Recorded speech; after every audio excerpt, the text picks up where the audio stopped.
तो कसा असेल? तिच्या डोळ्यासमोर प्रकाशची कोणतीही प्रतिमा नव्हती. तो शहरात नोकरी करत तो एवढाच तिला माहीत होतं.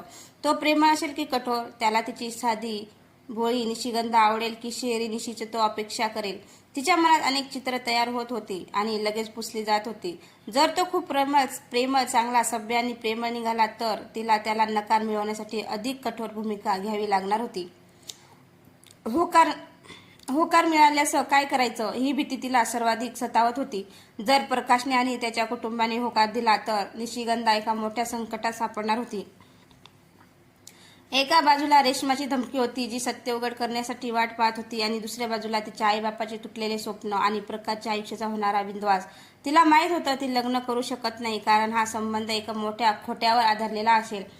खरं तर आपण त्याच्या लायकीचे नाहीत. निशिगंधाच्या मनात हाच विचार वारंवार येत होता. ती स्वतःला बाजारातली वस्तू समजत होती जिची किंमत आणि पवित्रता दोन्ही हरवलं होतं. ती आता निशिगंधा राहिली नव्हती जिच्याशी कोणीतरी चांगला मुलगा लग्न करेल. या 3 वर्षात तिच्यावर जे काही अन्याय झाले होते त्याने तिच्या आत्मसन्मानाला पूर्णपणे संपवलं होतं. मी स्वतःला कधीच माफ करू शकणार नाही जर माझ्यामुळे प्रकाशचं आयुष्य खराब झालं तर हा विचार तिला अधिक बेचैन करत होता. हा विचार तिच्या मनातील सर्वात प्रामाणिक विचार होता. निशिगंधाला तिच्या आयुष्यात कितीही दुःख मिळालं असलं तरी तिच्या मनातली माणुसकी अजूनही जिवंत होती.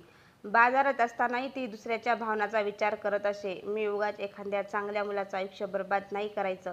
ती स्वतःशीच पुटपुटले. माझी कहाणी, माझा बाजार फक्त माझा आहे. प्रकाश या सगळ्याचा बळी होऊ नये या विचारातून तिची नकार मिळवण्याची योजना अधिक पक्की झाली. तिने ठरवलं, उद्या ती पूर्णपणे अहंकारी आणि गरजू मुलीसारखी वागेल जी फक्त पैसा आणि भौतिक सुख यांच्यासाठी लग्न करू इच्छिते. तिला स्वतःच्या आईवडिलांसमोरही खोटं वागावं लागणार होतं जेणेकरून प्रकाशला नकार देणे सोपं होईल आणि कुणालाही तिच्या सत्याचा संशय येणार नाही. पहाटेच्या वेळी निशिगंधा उठली.